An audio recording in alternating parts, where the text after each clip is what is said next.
Japan in this battle is just taking anybody, young boys, old people, whoever they can put into that army, they're putting into it. If the Russians had run one more battle against the Japanese supply lines would have collapsed. If Japan had demanded more at those peace talks, Nicholas II would have gone back to war and he would have slaughtered them because he had all these crack troops that are just sitting there and the Japanese literally don't have the men. Little Japan defeats the greatest land power of Asia, China.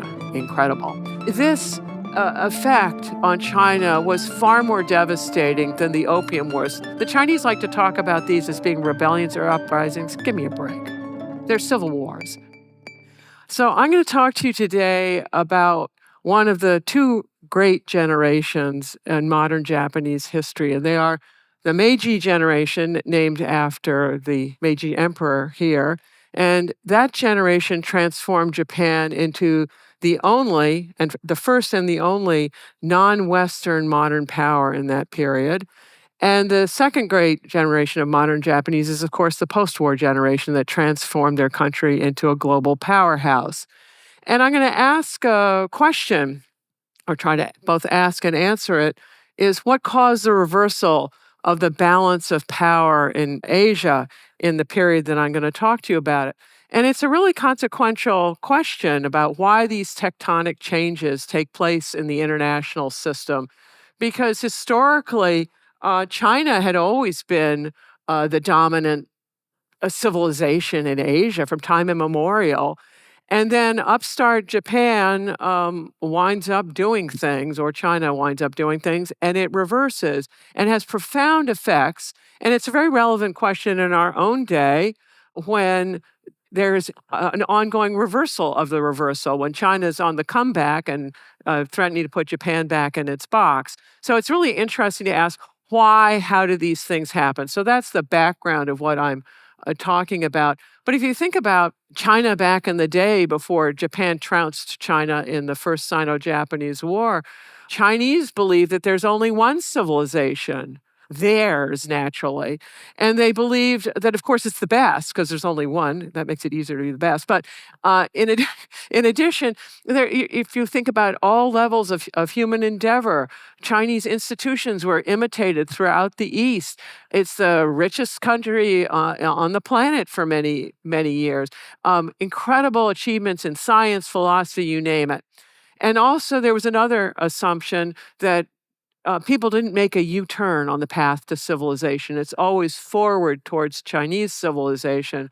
Well, Japan, by westernizing, is taking a U-turn on the road to civilization. It's dumping Chinese civilization. And so already we got at least two civilizations out there. And then when it trounces China in a war, it suggests to the Chinese that they can't be better than the Japanese at the military things, at least. And this effect on China was far more devastating than the Opium Wars. The Chinese could write those off, the losses there. A bunch of crazy Europeans, they're irrelevant to us. But when Japan did this, it basically detonated the Confucian underpinnings of Chinese civilization. And the Chinese have been trying to find a suitable replacement ever since. For a while, they thought it was communism. Maybe they still do. So I'm going to ask a question. Why did the Asian balance of power change? And now, spoiler alert, I'm going to give the answer. And I'm going to say clever decisions in Tokyo. But I'm going to use a particular framework to answer this that I have found really useful, and I learned it from teaching at the Naval War College, where students are required to have a counter-argument in papers. And this is what I learned from doing this. So I'm going to have an argument, which is a thesis, and then I'll have some data supporting it. But then I'm not going to quit there. I'm going to find the second best argument, the counter argument, the absolutely best alternate explanation, but not one that I think is the best one. I'm going to give you the best one. That's my thesis. And I'm going to go into that. And it's incredibly valuable, particularly in our own fraught political times where we need to hear each other out. You need to hear out the counter argument of what the other side is saying. And then what you'll often find out in a counter argument is that there are actually some very valid points in it. And it leads you to think, oh, well, maybe I need to adjust my own argument. So changing your mind's a good idea if the data comes in. Also, it gets you away from monocausal explanations where you come up with one cause, you think that's it, time to quit. And if you're thinking about the counterargument, you might get other causes as well. Also, if you're going to do something like on a job and you have to recommend a course of action, your thesis, you had better anticipate what the counterargument's going to be. And then the third part of this is the rebuttal, because you better come into that meeting your boss with the rebuttal in your back pocket so that you can deal with people who are saying you're wrong. And the rebuttal cannot be a repetition of the original argument, because you know what? That's annoying.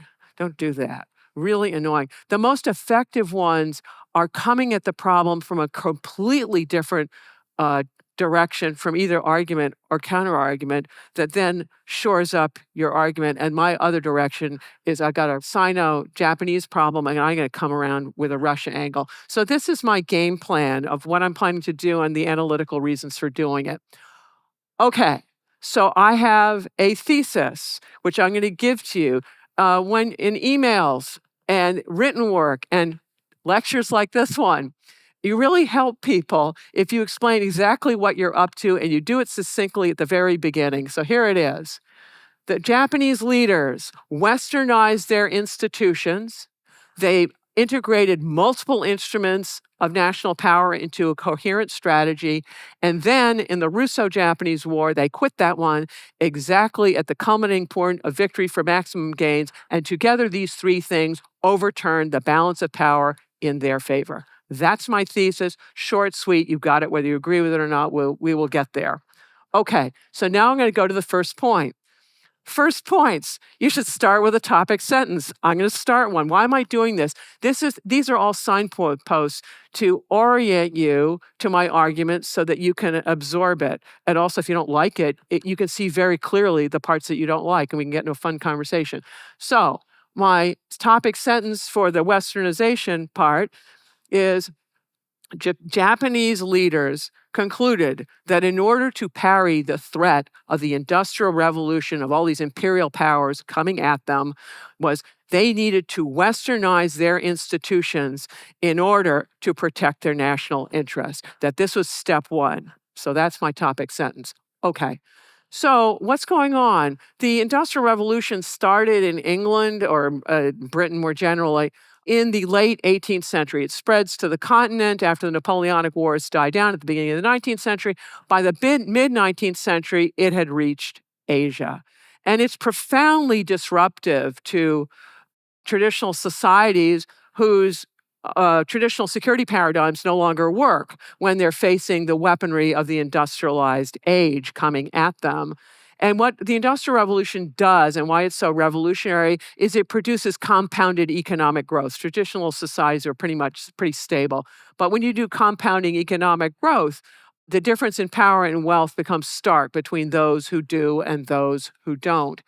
And it's also based not only on technological changes, right, whether you've got all these fancy armaments and railways and telegraphs, but it's also based on institutions. What are institutions? They're how we organize each other. So when you think of institutions, you think of the buildings where people are, but that's not it. It's the people in there who are working on a shared project together, whatever, or a shared area of activity. And this is one of the hallmarks of Western civilization. This is what the Romans figured out, of institutions and laws, that this is a way of really harnessing people, and it's profoundly powerful. So I'll go into all of that. So Japan's looking at the world with this incoming industrial revolution, or the powers that have benefited from it, and it's watching its neighbor China being defeated twice in war, and they're horrified, not just appalled. And so they're looking at it and going, you know what, maybe we'll be next. And they're right. The United States does unto Japan what Britain and France did unto China. What's that? The treaty port system. What it meant is that trade in Japan and China would take place in designated treaty ports, that the West would set tariffs on this trade, and that Western citizens in China or Japan would, in these treaty ports, would not be subjected to Chinese or Japanese law, but home country law.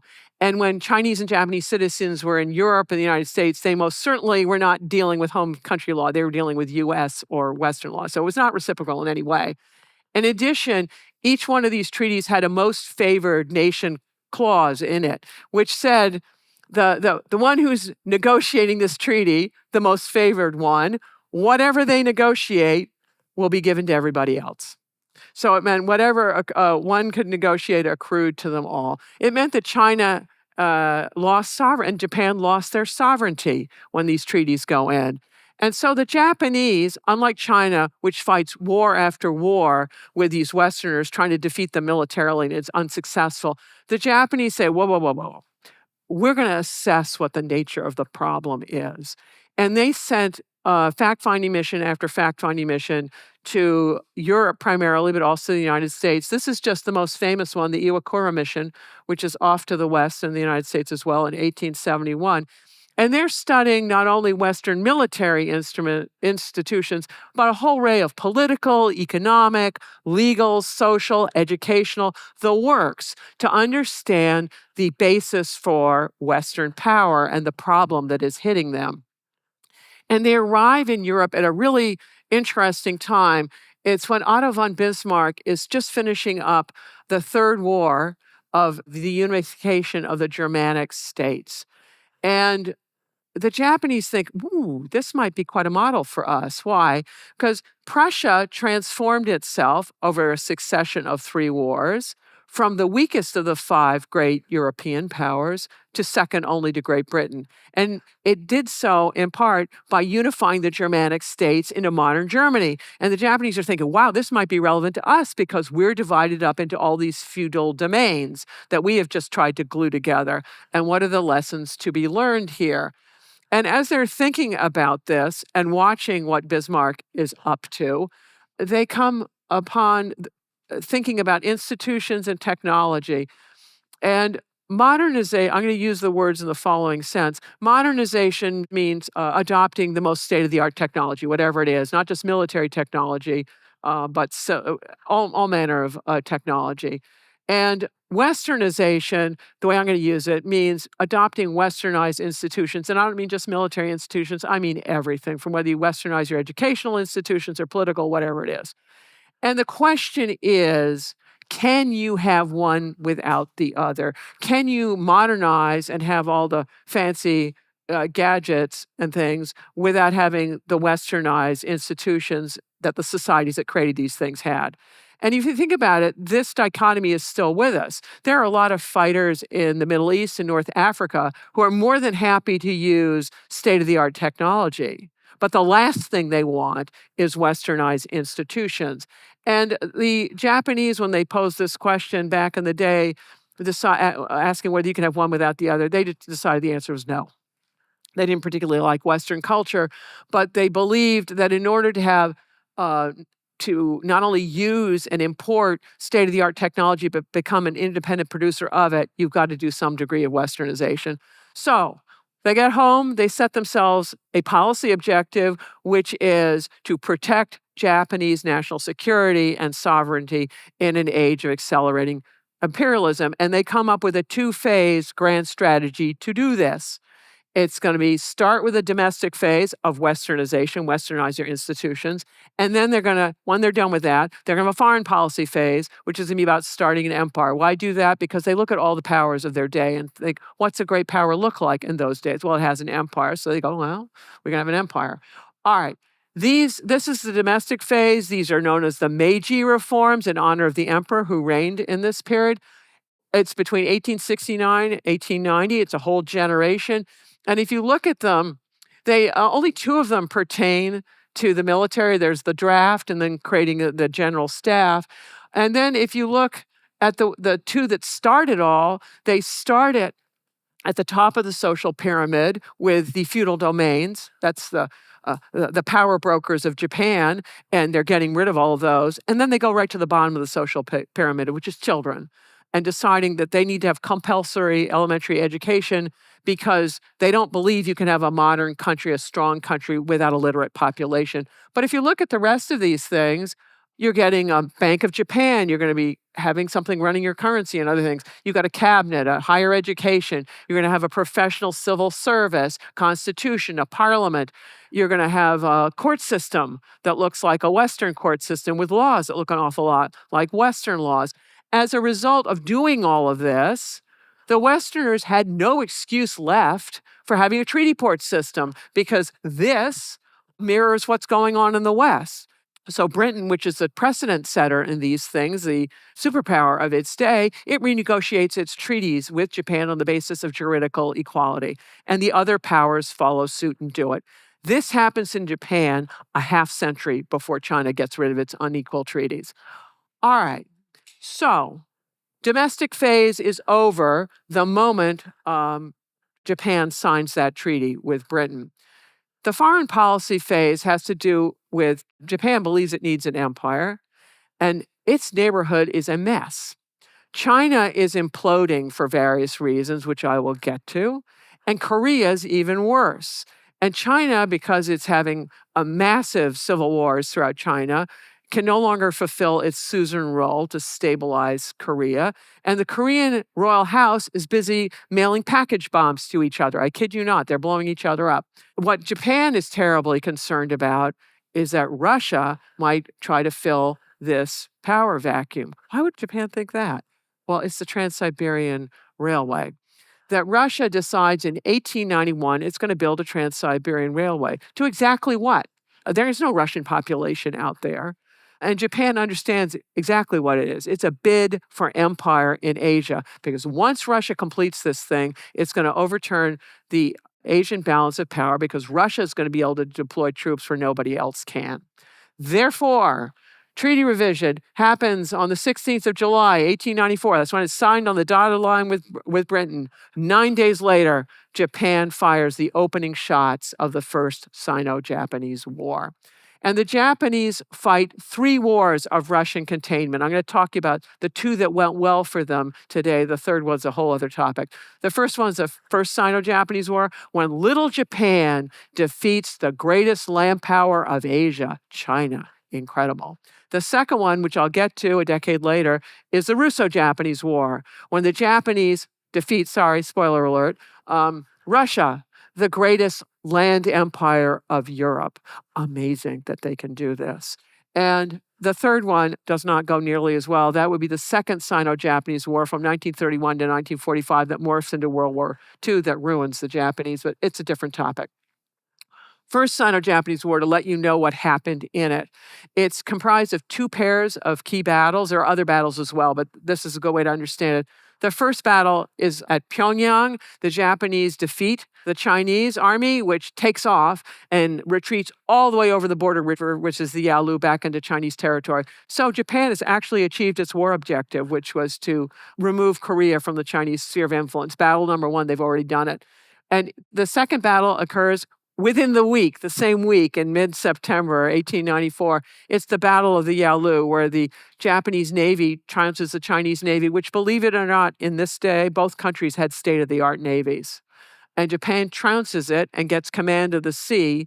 That's terribly important for Japan. For Japan to reach the theater here, it's got to cross the sea. If there's a hostile navy out and about, it can sink troop transports, supplies, and other things. So it's very important to get rid of hostile navy. Well, the reason it gets command of the sea is because Chinese decide they're never going to engage with the Japanese Navy ever again, and they duck into port. And the Japanese are going to solve that problem for them. There are a second pair of battles which are fought over the winter of 1894-95. China only has 1 naval refitting station where you can actually fix large ships. That's at Port Arthur. And they will take it by land, the same way they're going to take it in the Russo-Japanese War. The Chinese fleet, what's left of it, flees to Weihai Wei, hang out in port. Japan lands an army on the Shandong Peninsula there, and also it blockades with its navy, and then the army turns the landward guns on the ships and port, and they sink them all. And that is the end of that war. Okay, here's what Japan got out of this war. And what I got is a very simple framework: domestic, regional, international. This is a way to help you remember what I'm going to tell you. 3-part frameworks are helpful for getting information to other people. Domestically, This victory in this war validated a very controversial westernization program. All those Meiji reforms, which sound so great in retrospect, actually, the Japanese population didn't like them. Who wants their kids being sent to elementary school if they were working on the farm before? And who wants this westernized curriculum? Who likes Westerners anyway? And people are wearing all this Western clothing and stuff. It's crazy land. Why would anyone like that? Uh, Once Japan wins this war and trounces China, a lot of Japanese have second thoughts about this. They're quite proud of their achievements, and it vastly increases the prestige of the military, particularly the army. And this is going to have bad follow on effects for civil military relations because it's going to increase military power over civil power, but it takes a while to play out. Regionally, Japan's replacing China as the dominant power, and Japan's getting the beginnings of its empires, Taiwan and the Pescadores. Internationally, Japan becomes a recognized great power. And what's my proof? It would be the 1902 Anglo-Japanese alliance, which is Britain's only long-term alliance between the Napoleonic Wars and World War I, alliance with Japan. However, this war gets the eye of Mordor turned onto them because Russia is going, whoa, rising power in Asia, potential two-front war problem for us with Europe in the West and whatever the Japanese think they're doing. And that triggers a Russo-Japanese arms race, and Russia, the eye of Mordor, turns from Europe to Asia. And that's going to be problematic. So now my transition sentence, I've done part number one. Not only did Japan westernize its institutions in order to overturn the balance of power, but it also mastered grand strategy and integrated multiple instruments of national power. And here we go on that one. Marshal Yamagata, who was the writer of war plans for the very successful Sino-Japanese War, he predicted another war within the decade, and the Russo-Japanese War came right on time. And in the meantime, Japan prepared for war, and it integrated such instruments of national power as diplomacy, intelligence, military, economics. I'm going to go through each in turn, starting with diplomacy. Here you have Sun Tzu, who's China's big guru, art of war, who's talking about it's really important to disrupt alliances. In modern terminology, that would be isolating the adversary, that might be a good thing to do. And that's the purpose of the Anglo-Japanese alliance. How does that work? What it says, its terms say that if more than one European power comes to Asia to fight Japan, that means Russia plus one European buddy, then Britain is going to weigh in on Japan's side. So Britain is the number one power in Europe. So why would you ever want to help Russia out? Because it won't go well with you if Britain is on Japan's side. This alliance goes into effect from 1902 to 1907. It's a 5-year event, opening a window of opportunity for Japan to sort out its empire in Asia. But the Trans-Siberian Railway, when it gets completed, is going to threaten to close that window. And here's why. The Trans-Siberian Railway in those days, it's not north of the Amur, it's actually straight through Manchuria, this Chinese Eastern Railway. It's Russia's bid for empire of trying to control Manchuria. And it was unfinished. It hadn't been double-tracked, so that means you're always having to push trains off so other trains can pass them in the other direction. It's missing its Lake Baikal link. Don't think lake, think Switzerland. Lake Baikal is about the size of Switzerland. And the Boxer Rebellion, the Al-Qaeda of their day, and I'll get to them, had destroyed much of the track, really upsetting the Russians. As a result of all of this, at the beginning of the Russo-Japanese War, which begins in 1904, the carrying capacity of that railway was only 20 to 40,000 men per month to the front. By the end of the war, the last battle, it's 100,000 men per month. If those numbers had been available at the beginning of the war, Japan would have faced numerically superior Russians from start to finish and would have been in a world of hurt. So Japan has got a window of opportunity that it's worrying about sorting things out. In addition, Japan engages in a really big military buildup. It gets a really big indemnity from the First Sino-Japanese War, and it spends it, and that spending is finished in around 1901, meaning it's about ready to go to war. At the time the war breaks out, Russian naval assets in Asia were about 3/4 those of Japan. But Russia was scheduled to surpass Japan's naval assets by about 1905. Again, you could see this window of opportunity threatening to shut. So if you look at it, Japan's window of opportunity of getting its empire, if that's what it thinks it wants, you've got to have treaty vision in place. You've got to isolate Russians, make sure that there's going to be no other power interfering in these things. You got to have your rearmament program. But look, this window is very short. It's going to close in 1905-ish. And when you think of windows of opportunities, what they mean is whatever it is you plan to do has to be completed before it slams shut. If you're on the wrong side of the window, which is what happens to Japan in the Second Sino-Japanese War, you are in a world of hurt. In addition, what it means is actually time is on the side of your adversary. It is a sign of weakness, not strength. The Japanese are looking at the Russians who are procrastinating. The Japanese are telling them, hey, we will trade recognition of your dominance of Manchuria if you'll recognize our dominance in Korea. The Russians didn't want to do anything. They're procrastinating and trying to go beyond this window. And the Japanese are thinking, we got to sort it out before that happens. So another element of national power are psychological psyops, as the U.S. military likes to call them, psychological operations. And the Japanese were engaged in a really wide array of them, both at the front in Russia and across the Russian Empire. At the front, the Japanese were secreting in all kinds of postcards for the Russian recruits there, showing the great life of the POW in rather posh Japanese accommodations, as opposed to the really bad life of getting disabled or killed in the front. Meanwhile, Russia was I think there are only 3 European countries, including Russia, that lacked a legislature in this period. I think Montenegro is one of them, and maybe the Ottoman Empire might be the other one. Japan had a legislature. Russian population's sick of it. The war wasn't going well, and they start hitting the streets in the Russian Revolution, and Japan wants to advertise that to the troops. You want things to be stirred up in Russia so that Russia has to pull troops back into European Russia. So they're doing all of that. And then this gentleman, he was a colonel back in the day, Colonel Akashi, but he's a general by the time this picture is taken of him. He's working in the Japanese legation in Stockholm, and he's busy cutting checks to Finnish and Polish revolutionaries who are part of the Russian Empire and want out, trying to stir things up there to have Russia have to be forced to pull the troops out of Asia. And then the Japanese have this gentleman in their employ and a lot of other people, Yuan Shikai. He is key in overthrowing the Qing dynasty. He becomes China's first president. But back in the day, he's running reconnaissance missions for the Japanese, telling them what the Russians are up to. And then, and when little detachments of Russian troops try to go out and about, these people are harassing them, which doesn't help Russian morale.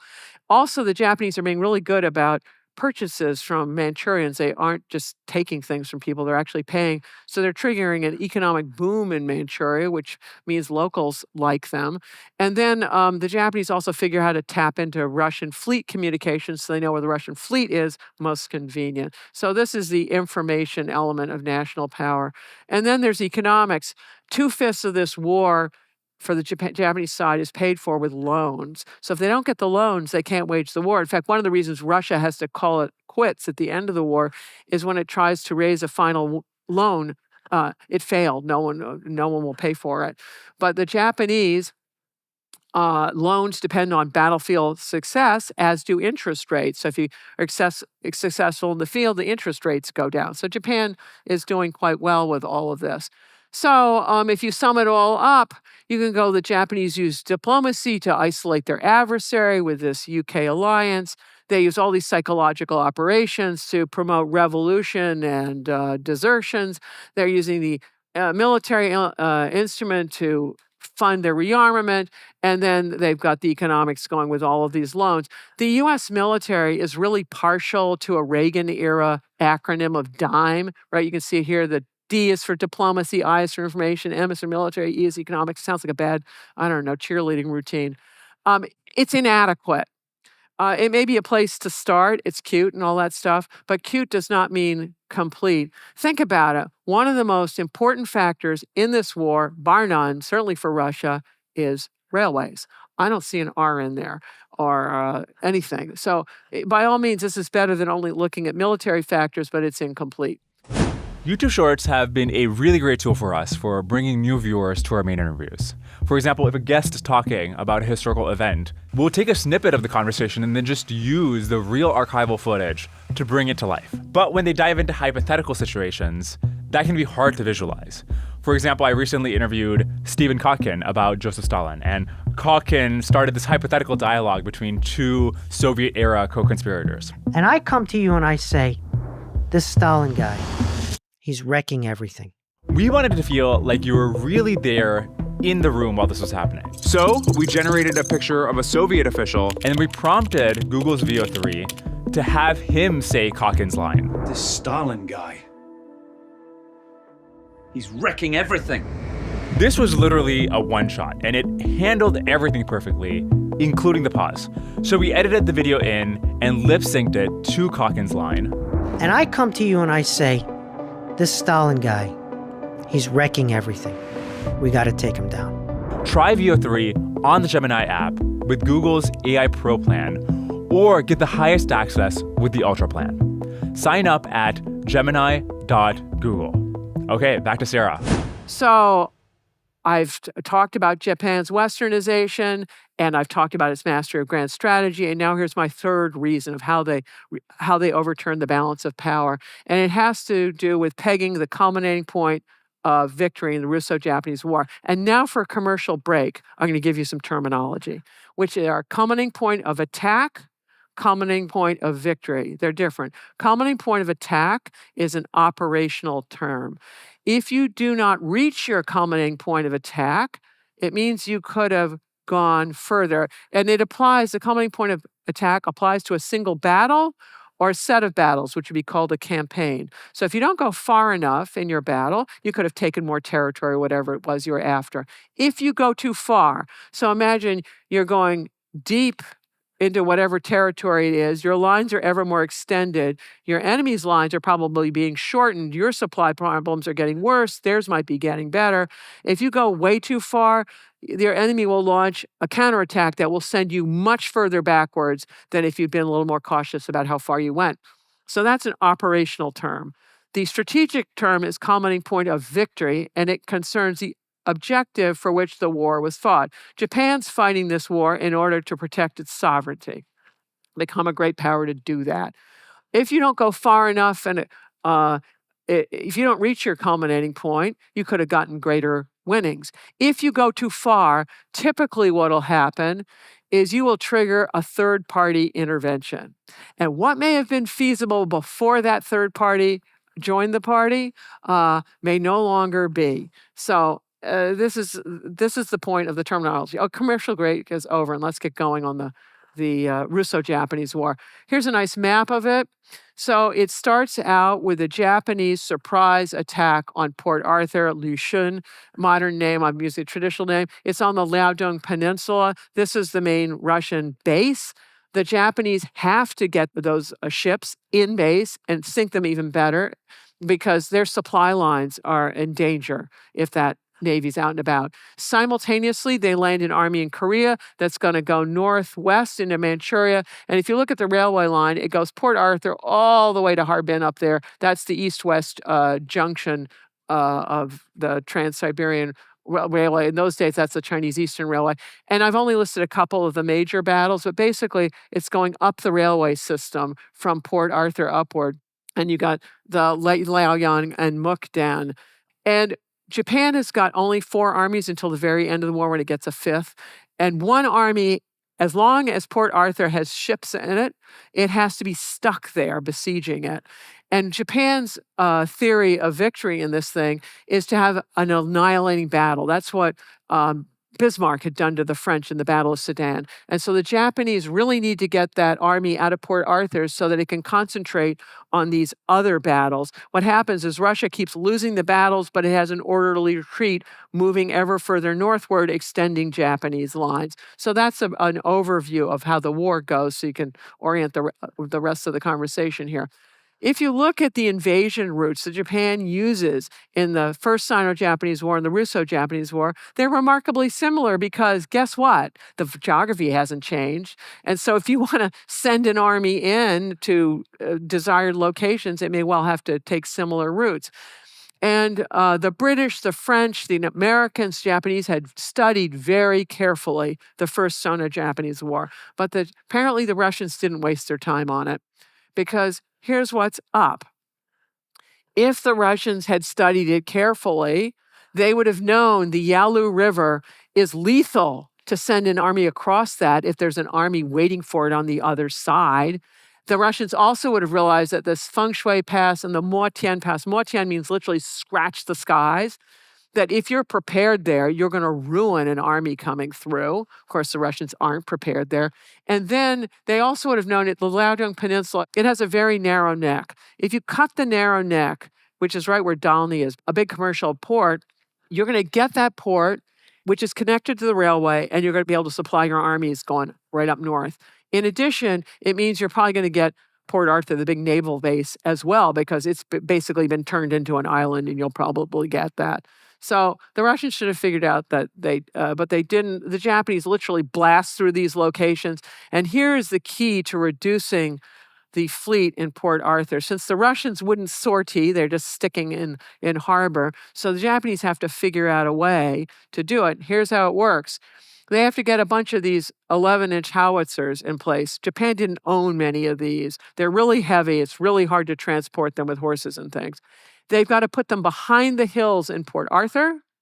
And then they've got to take the high point, which takes them a while to figure out that they needed to do this, is 203-meter hill. You put a spotter on 203-meter hill. This thing starts firing shots, and the spotter starts radioing in how you have to adjust the line of fire in order to hit the ships in harbor. So that's what's going on here. Here you can see the narrow neck there above Dalny. You can see it's a big port. We put a lot of ships, but not a very protected port. And the star is where Port Arthur is, and that is a protected port where you want to put naval vessels. And you can see it takes the Japanese 2 months to work their way down the Liaodong Peninsula to get themselves in position to blow away the ships in port. Meanwhile, Japanese armies are having a hard time while this is going on. It could be argued that maybe they even reached their culminating point of attack in the Battle of Liaoyang. Who knows? Liaoyang takes place less than halfway through the war. It's in early September 1904. And Japanese munitions, numbers of officers, numbers of horses, it all goes critical. They don't have enough. They get away with it. They win the battle, but they don't. The Russians have an organized retreat northward. And at the Battle of Shahe, which happens next in October, the Japanese supply system almost collapses, but they get away with it. And so bad things are going on at land. Japan doesn't have an infinite supply of soldiers. So you can also look, they don't have an infinite supply of artillery howitzers and things. Here are their gun emplacements. Notice the green ones are army guns emplacements around Port Arthur. That makes sense. What's all the purple? They have so few guns, they're pulling them off ships in order to reduce Port Arthur. And all these things they really need up in Manchuria. They need Nogi, General Nogi, who's running all of this, his army up in Manchuria. And there you can see the circle is where 203-meter hill is, that they need to take that as well. All right, so General Nogi, who is commanding the Third Army, which is in charge of the siege, he is really desperate to reduce the fortress as soon as possible. And he runs 4 different really costly infantry assaults on a fortress where you're killing lots of Japanese young men. And he does them, the first 2 occur right prior to major battles, Liaoyang and Shahe respectively, because he wants to win those battles, win Port Arthur, so then he can take his guns and troops to fight at Liaoyang and Shahe. Well, it's not to be because he loses both of them. The assaults are insufficient. And it's only after the second one that he realizes the importance of 203-meter hill. The problem is Nogi gets 45,000 Japanese soldiers killed doing this. 45,000 soldiers in that day is an entire army. And I've already pointed out that Japan only had 4 armies until the very end of the war when it tries to cobble together a 5th one. Here's what 203-meter hill looks like from down below. Here's what it looks like from up top, the kind of view you get. When there was a truce in early December 1904, and there was some talking between Japanese and Russian officers. Russian officers said, "You will never capture 203-meter hill," to which the Japanese officer replied, "We will purchase it in blood." And they did. And their gamble paid off because all these ships, you'll notice they're listing, it's because they ain't sailing anywhere. The 203-meter hill, they take at the end of November, and within the week, they are now sinking all of these battleships, and they're gone within a few days. And the Russians give up at Port Arthur, and the Third Army is up and heading into Manchuria, where it'll be there for the Battle of Mukden, which is a huge battle. It's got, 500,000 troops? But even so, Russia can muster 125,000 more troops than Japan can. Japan in this battle is just taking anybody, young boys, old people, whoever they can put into that army, they're putting into it. And you could argue that they're well beyond their culminating point of attack, but for incompetent Russian strategy.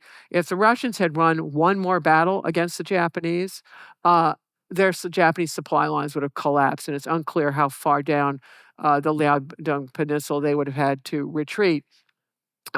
So this is when Japan's war termination plan goes into effect. The Japanese realized from the very beginning that they had a high risk, high reward strategy. And in contrast to World War II, they had a really carefully prepared exit strategy. So when Prime Minister Ito Hirobumi is convening the cabinet and they're going to make the decision to fire the first shots in this war, he is already lining up a Harvard grad, here, Viscount Kaneko, who was an acquaintance of President Theodore Roosevelt of the United States, then president. And what they want is to have Viscount Kaneko work on getting Roosevelt ready to do mediation at the end of this war. And the peace treaty is going to be held in, negotiations are going to be held in Portsmouth, New Hampshire, negotiated by another Harvard alumnus, Baron Komura, who's going to do all of that. Meanwhile, Ito sends his son-in-law, who's a Diet member, but also a graduate of Cambridge University, off to Britain to keep the Anglo-Japanese alliance solid. So the Japanese are very aware that you got to have a way out of this thing. So it's in the Battle of Mukden that Field Marshal Yamagata decides it's time to call the American card at this moment. He said, look, the enemy's never going to request peace unless we have invaded Moscow or St. Petersburg, something he knows to be impossible. And he does an assessment. He said, look, the enemy still has powerful forces in its home country. We have already exhausted ours. Second, while the enemy still does not run out of officers, we have lost a great number since the opening of the war and cannot easily replace them. At this moment, the Russian army was 3 times the size of the Japanese army. And that army in theater was increasingly comprised of crack soldiers, not the kind of colonial kind of soldiers they'd started out with. And so here's the Field Marshal Yamagata, who in the first Sino-Japanese war, because the government in Tokyo was afraid he was going to march on Beijing and do regime change, they pulled him out of theater and gave him a sinecure to make sure he didn't do that. This time, he's a wiser man. He goes, we must now be prudent. And here are other members of this brilliant Meiji generation. The chief of staff of the Manchurian army said, look, if you start a fire, you got to put it out. And here is the Field Marshal Oyama, who is the commander of Manchurian forces. But before he sets out to take command, he tells the Navy minister, I will care for fighting in Manchuria, but I'm counting you as the man to tell me when to quit. So the Navy is going to be the fire department, apparently. To tell you what the Navy was up to, they took Elliott Island to turn it into a cruiser base, and that's how they're running the blockade operations on Port Arthur of keeping the Russian fleet in until they can eventually sink it there. In addition, the Imperial Japanese Navy is busy laying mines. A lot of ships go down to mines. So this is an interesting story. So Nicholas II, Tsar of Russia, doesn't much like it that his fleet is just sitting in port not doing anything. And so he sends Admiral Makarov out there to assume command. And I've had the misfortune to read Makarov's major literary contribution, which is all about naval strategy. And he's a real hero in Russia. But then I read his book. It's unbelievable. If you face a big ship, what do? A more powerful ship, you attack. If it's a smaller ship, what do? You attack. It's like, okay, one size fits all. I mean, how unanalytical. Here's what happens to him. He comes in theater, and within the month, another spoiler alert, he's dead. How did that happen? He followed his strategy. That's how it happened. What he does, he arrives. Everyone's really excited because he's getting the guys out and thinking they're going to be doing things. But on April 12th, the evening before he dies, there are a bunch of Japanese ships laying mines out of the harbor's entrance, and he mistakes them for Russian ships and tells his people, don't fire on them. Oops. And the next morning, when he sorties with the whole fleet to be part of his, it's always take the offensive. Well, they didn't sweep the harbor entrance for mines. His ship hits a mine and he goes down with the ship. All right, that is a tactical error, and he's a dead man because of it. However, there's a much more important strategic error that follows. 2 weeks later, Nicholas II decides to send his Baltic fleet, named for the Baltic, that's where it is, all the way around to come and relieve the siege at Port Arthur in order to avenge all of this thing. Okay, what's the problem with that plan? Well, that's the problem with that plan, right? It's a long way to go. There is no air conditioning for the sailors, right? They come from northern climes. By the time they arrive, they're mutinous. Their ships are covered with barnacles, which means they don't move very fast. Meanwhile, once Port Arthur has fallen, the Japanese immediately refit their navy, so they're good to go. And so the way this blunder plays out, well, if you think about Britain will do these worldwide adventures, but they had a complete basing system across the globe so that their ships had coaling stations. They could refit, put more water on, give people some R&R time, relaxation and things. And also the British were very careful to fight on their own terms whenever possible. You don't want to fight on the enemy's terms. Well, guess what? You're going to be fighting right next to Japan, barnacled ships and mutinous crews. That's not going to go well for you. And the Japanese know, because now that Port Arthur falls while this expedition is taking place, so then the purpose of the expedition is no longer there. They should have taken a U-turn and go home, but no, they're going to keep on going. So there is only one other possible location for them, which is an inferior base up at Vladivostok. So the Japanese know there are 3 ways to get to Vladivostok if you're coming up from the south. You're either going to go the long, long way around through La Perouse Strait, and it's awfully narrow, and it's a long way around. You can go through the Tsugaru Strait, which is a little wider, but it goes by a bunch of big Japanese army bases, and also a very large port of Hakodate. You want to do that, that's kind of risky. So the short way is to go through the Korea Strait, which is broken in the middle by the Tsushima Islands, and the Tsushima Strait is to the east. It's 20 to 25 miles wide at its narrowest point, and that's the short way, which is what the Russians take. And guess what? They have a welcoming party there of all these newly refitted Japanese ships that know exactly what they're up to. And the Battle of Tsushima is one of the most lopsided naval battles in human history. The Japanese just either sink or commandeer basically the entire fleet, proving the Russians had no idea of how to do naval strategy, that the Navy had been a product of a bunch of aristocrats who, the one who ran it was a guy who was known for, fast women and slow ships. It did not work out well for them. All right, while the negotiations were being held on whether to hold negotiations, President Roosevelt suggested to the Japanese that they try to take Sakhalin Island. You can see the tip end of the Japanese home island, Hokkaido, and then there's Sakhalin. Why? Because it's much more valuable to the Russians than the Japanese, and it would be a good trade back item in the peace negotiations. Because for Japan, it's a nice fishing ground, but for Russia, it's sovereign Russian territory. Horrors, ceding that sovereign Russian territory to anyone, let alone an Asian power, given the prejudices of the day.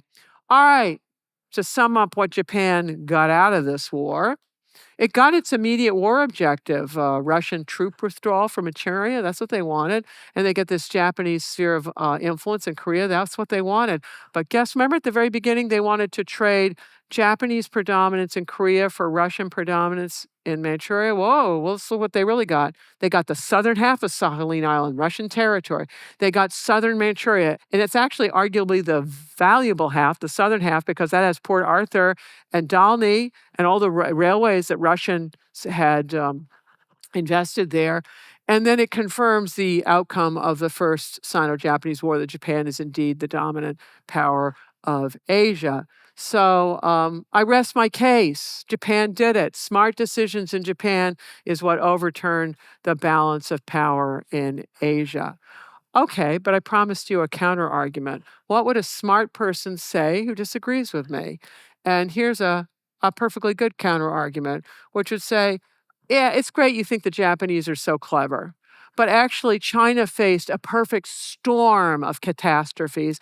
And because China imploded, that's why it leaves Japan on top in Asia. The primary factor is that China's falling apart. And this perfect storm of problems, I'll go through three. It's always a good number. People can remember three things. Talking about the civil wars afflicting China, that in an age of accelerating European imperialism, and also the Manchus who ran China, they're only 2% of the population, were suffering from all kinds of dynastic decline, which I will get into. China had reached its pre-industrial limits to growth. Its population kept on going up and up, but its agricultural productivity just could not feed people.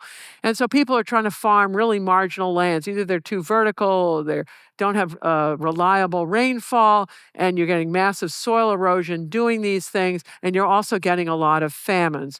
And famines are both the cause and the effect of civil wars. In this map, you can just see I've named some of the big rebellions on this one. It's to give you a sense that these rebellions affect all of China, not just a little here and there, but a lot of everywhere. And I'm going to give you a table. And this is a simplified table. It only goes 1845 to 1895. It's part of a much bigger table that would cover the entire 19th century. And that table is an oversimplification. So the point is, this is not business as usual. In the red box, that is the height of these rebellions, 1851 to 1878. The biggest rebellion in there is the Taipings. It's estimated that 20 million people died in the Taiping Rebellion. To put that figure in perspective, and people don't know how many people died in all of these things. China didn't know how many people they had, much less how many people they lost. But to give you a sense of it, in World War II, it's estimated that 55 million people died. So you're talking 20 million just in the Taipings, and I have no idea how all this adds up. But it's huge. The Chinese like to talk about these as being rebellions or uprisings. Give me a break. They're civil wars. A whole bunch of them want to overthrow the dynasty in Beijing. A whole other set of them want to secede from the empire, often these minority people who just want the Han, the predominant people, to go away, or the Manchus in this era. So some of these provinces are devastated for generations. Okay, so that's point one, these civil wars. Point two is this coincided with an era of accelerating European imperialism, where Europeans and also the Japanese are carving out massive spheres of influence for themselves. So the Chinese are not going to have sovereignty over their country, full sovereignty, for a very, very long time. And the worst part gets even worse. This happens to China because China loses a succession of regional wars. It loses the first Opium War, the second Opium War. The Japanese snagged the Ryukyu Islands. And then in the Sino-French War, China loses control over Indochina. And then in the Sino-Japanese War, they're losing their tributary of Korea. And the Ili crisis is up in Xinjiang, goes a little better for them. This is a mess. This is not business as usual. This is, think about one country being afflicted by this much trouble. And then it comes at a time when the Manchus are in real trouble themselves.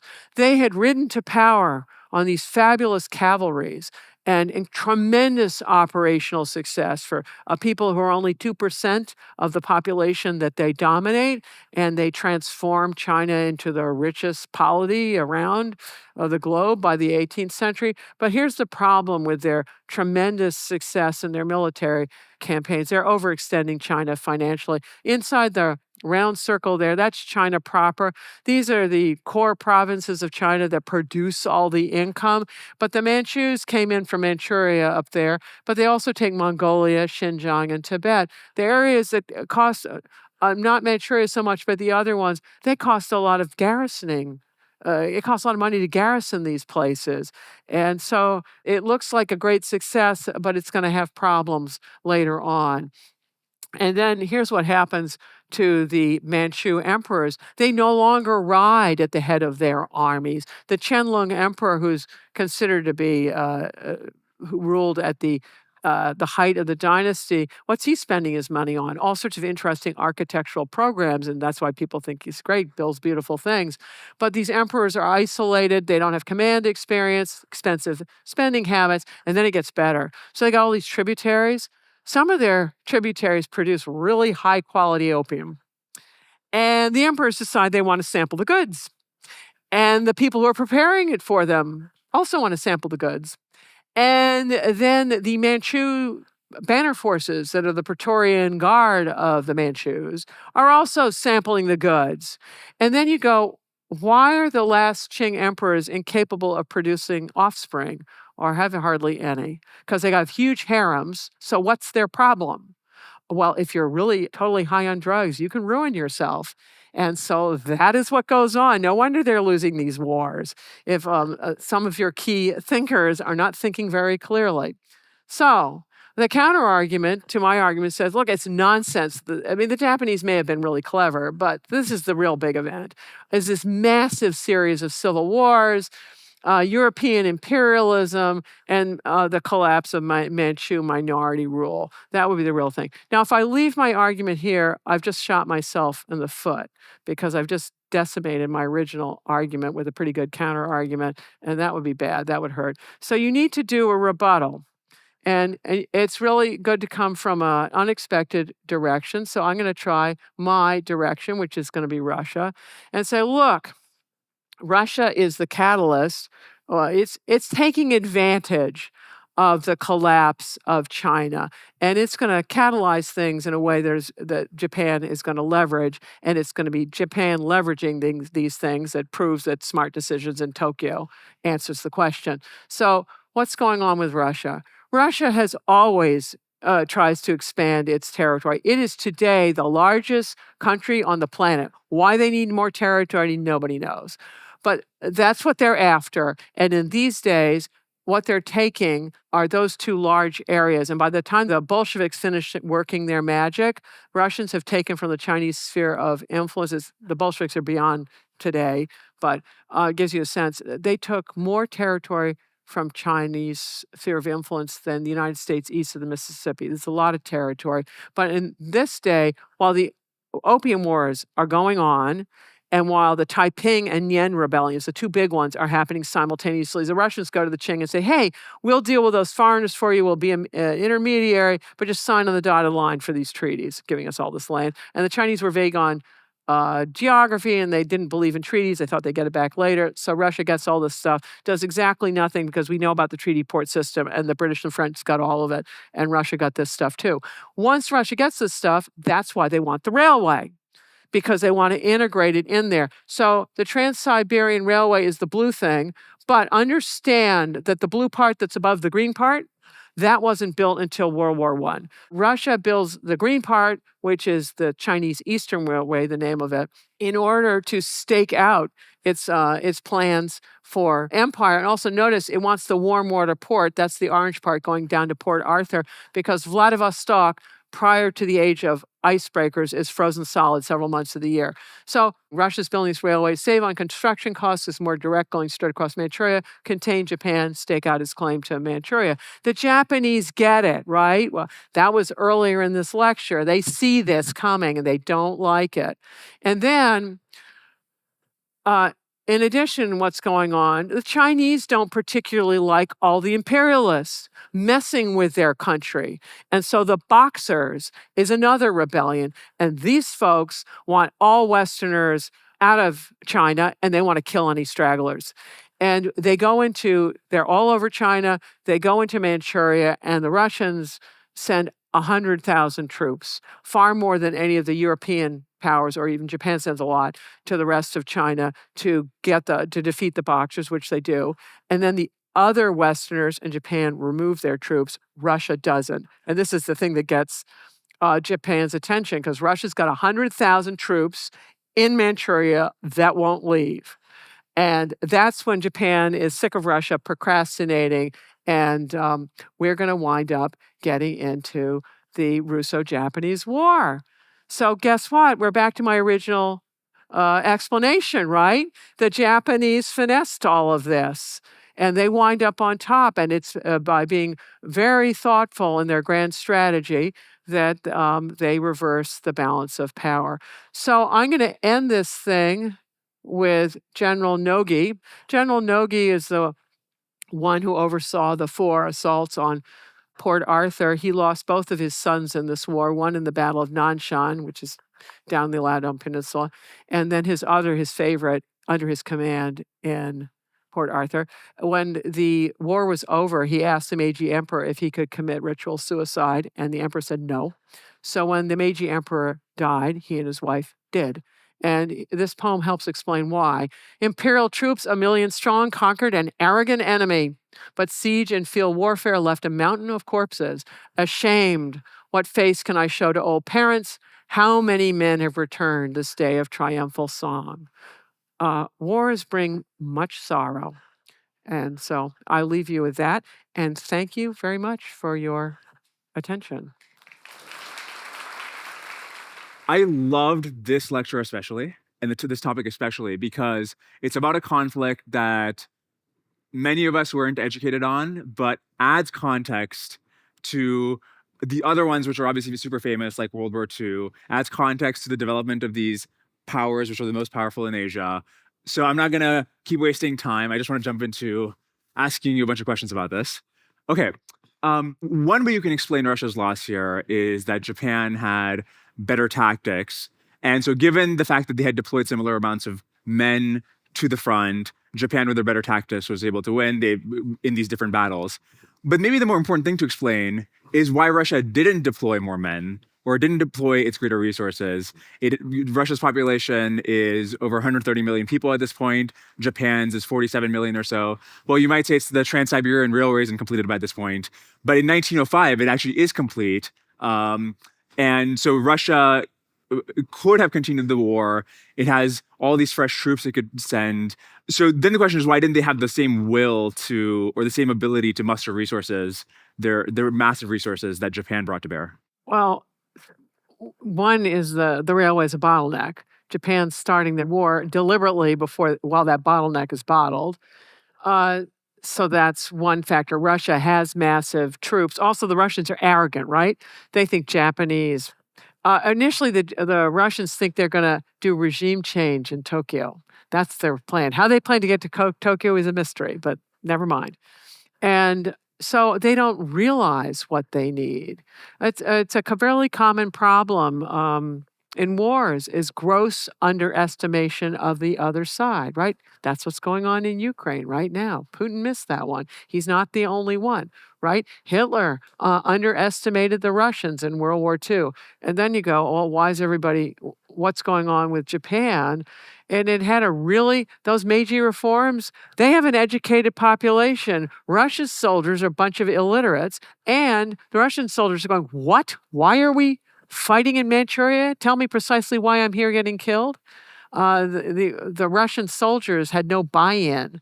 And you can ask, what exactly did the Russians want there? Apparently, there were some royal favorites who thought that they were going to get some lucrative timber concessions on the Korean border. Okay, let's go into logistics. I've never heard there was a shortage of wood in European Russia, ever. And then they're going to ship it all the way back. This is a non-performing economic model. In addition, Nicholas II is an incompetent czar. And he's hiring the guy who's running the Navy is also incompetent. Their Navy gets no training whatsoever. So great, you have expensive ships, but no one's trained in how to use them, whereas the Japanese have. And the Japanese, it's the value of the object, one of these concepts.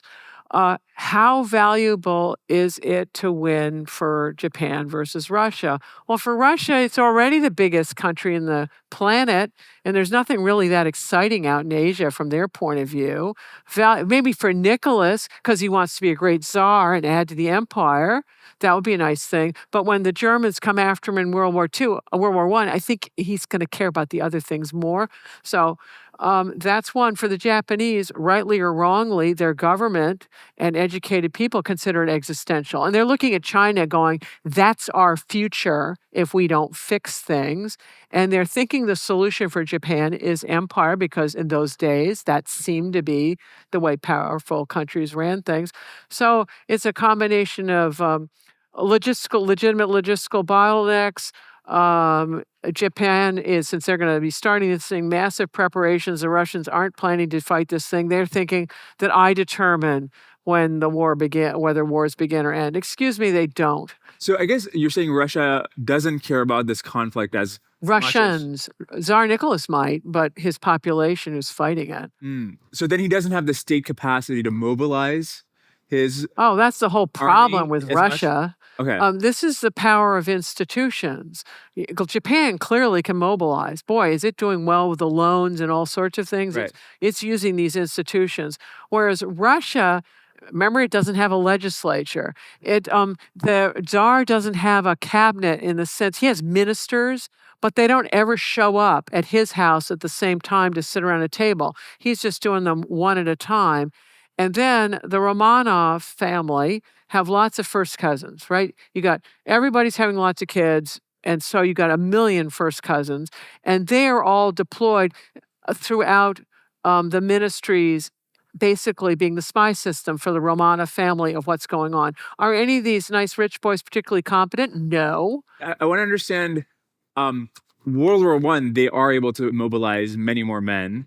Obviously there was incompetence in World War I as well, but if there's the amount of resources that the Tsar was able to bring to bear in World War I, they brought to the Far East during this conflict. Look at a map, and you'll see the railway grid is much more extensive in European Russia.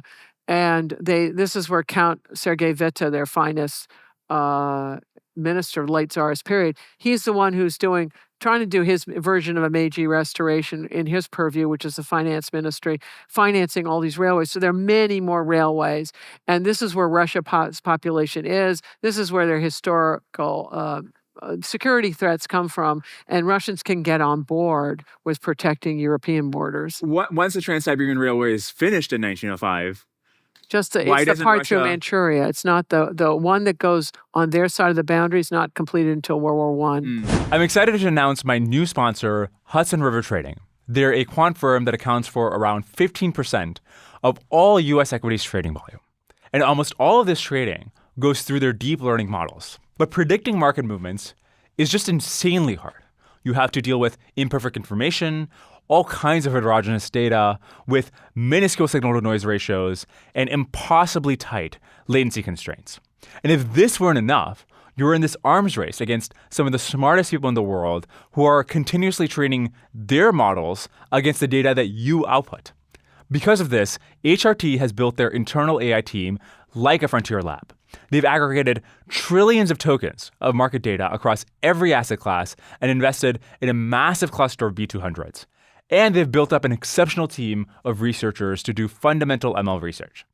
Honestly, in terms of AI, the big differences between them and a frontier lab is that, well, one, HRT is very profitable, but two, their engineers and researchers not only have to make their models performant at scale, but also have to battle test them in this insanely adversarial environment. If you want to join them, you can learn more at hudsonrivertrading.com/Dwarkesh. Okay, back to Sarah. I want to double click on what part of the Meiji Reformation exactly helped Japan mobilize for this war. Because, okay, the population is literate, you have institutions for having political say, but like how exactly does that help you have more people go to the front? I don't know the answer, but I know Japanese, talk about a culture that's about detail, about hard work, about service to the emperor, right? I've done in your earlier podcast series a whole series about Bushido, that they're imbued with service to the emperor, and that if you go in wars, you win them. And so that's part of their culture. Now, Russians don't also don't like being messed with when people invade them, but this time they're invading other people in an irrelevant part of the empire. And it's at a time when Russia is trying to industrialize itself, but they haven't put enough money into their education system. So they have a bunch of illiterate troops running around. And let's face it, how can you read any of the manuals or do anything? Oh, yeah, and some of their generals. One of them didn't know what a howitzer was, one of the guys who's planning stuff, and he can't read maps. The level of incompetence of having royal favorites in your officer corps, well, they make these decisions. Also, there's split command in the Russo-Japanese War. So there's General Kuropatkin, who is the professional, who's actually had fought in the Ottomans, and so but those are colonial wars, and he'd won some of those. He's a professional, but then Admiral Alexeyev, who's the illegitimate son of, I can't remember which czar, and a favorite uncle, I believe, of Nicholas II, he's out there, and no one knows who's actually in command except the royal favorite is probably the better bet. And so Kuropatkin wants to not engage the Japanese until they're way inland because he wants to extend their lines and then clobber them. And all these aristocrats who don't know what they're talking about say, no, we're not going to let these racial inferiors do whatever. We're going to take them on immediately. Well, okay, try that. Kuropatkin's strategy probably would have worked. Just bring them on inland and let them enjoy it, like Napoleon Bonaparte. You want to get to Moscow? Have at it. Then and try winter in Moscow. One really interesting takeaway from this lecture, and I'm curious if you agree with this, is when we think about this period in history, we often think of Japan as the rising power in Asia. Yeah. But it seems like the takeaway here is actually Russia was on the path to be the dominant power here. Their population is so much bigger. If the efforts to modernize worked, they would just have a 4x bigger population, but then they could have had the modern industry Japan has. And so we're not later on, obviously, for the Bolshevik Revolution and the Civil War and collectivization, Russia would be dominant. And Japan, seeing this, acts early to... so I guess I didn't put it in those terms before I heard this lecture. Would you agree with that? Well, I'm going to give you a tangential answer, then you tell me what I'm missing. The sorrow of Russia is...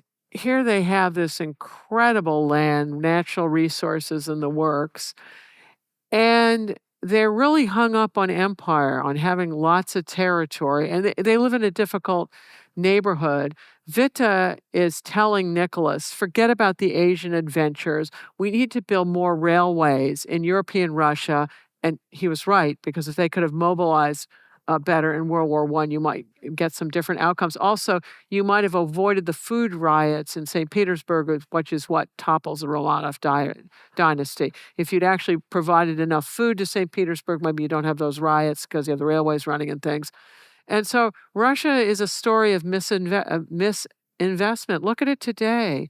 If Putin had taken all of his oil money and invested it in the transportation grid, because believe it or not, Russia still just does things by train. Its road systems are appallingly bad.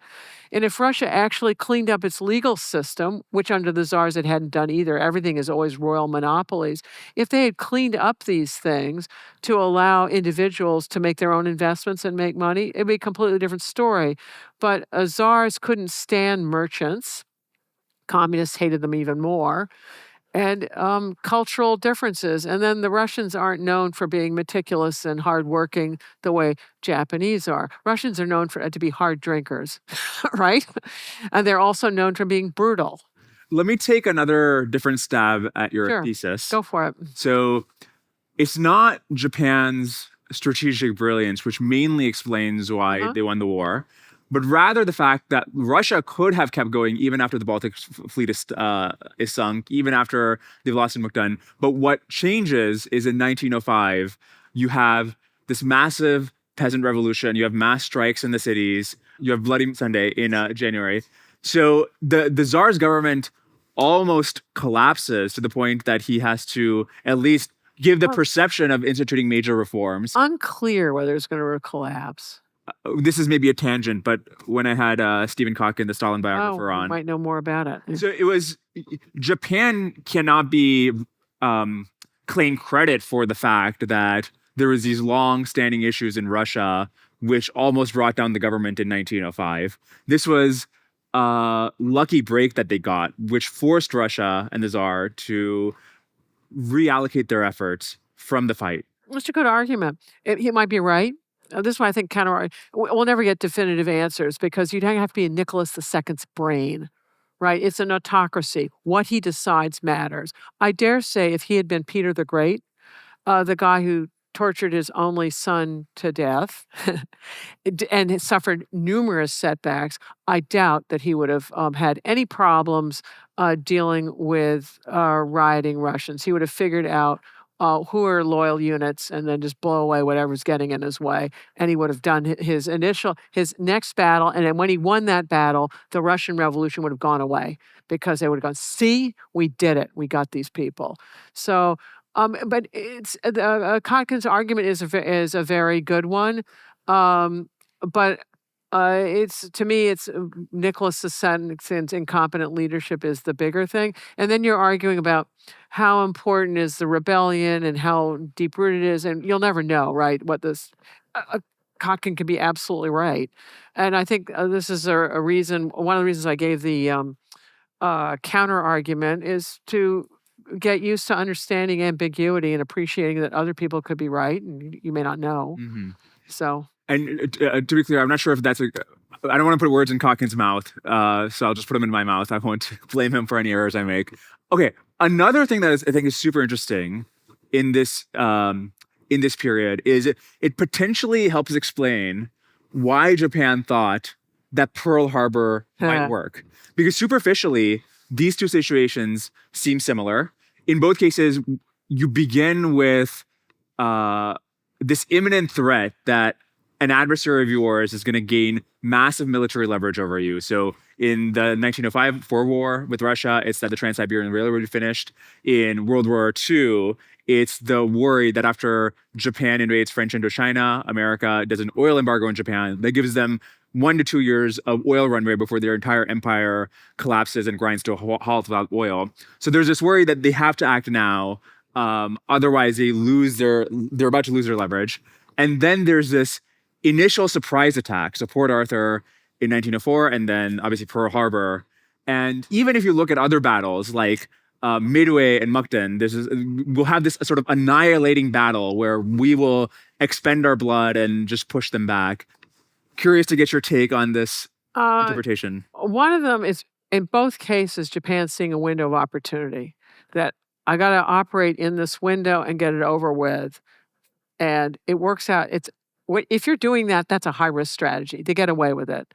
And so this is back to that they were just lucky argument. Another thing is you can look at why certain wars turn out. And another concept is a cooperative adversary. What's a cooperative adversary? It's not one that wants to cooperate with you, but it's one that doesn't play its cards remotely well. And if you can think about literally playing cards, if you're playing a game with a little child, they're trying to win, right? But they're a cooperative adversary because they just don't know how to play whatever the game is. And you could argue that Nicholas II is a cooperative adversary, and that's required. And the United States is not remotely a cooperative adversary, and it goes really badly for Japan.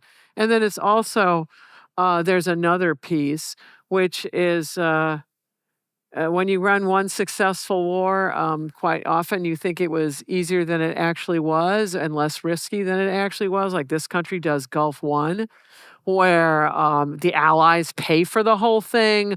No Americans die, hardly at all. Loads of Iraqis die. They're out of Kuwait within days. I mean, wow.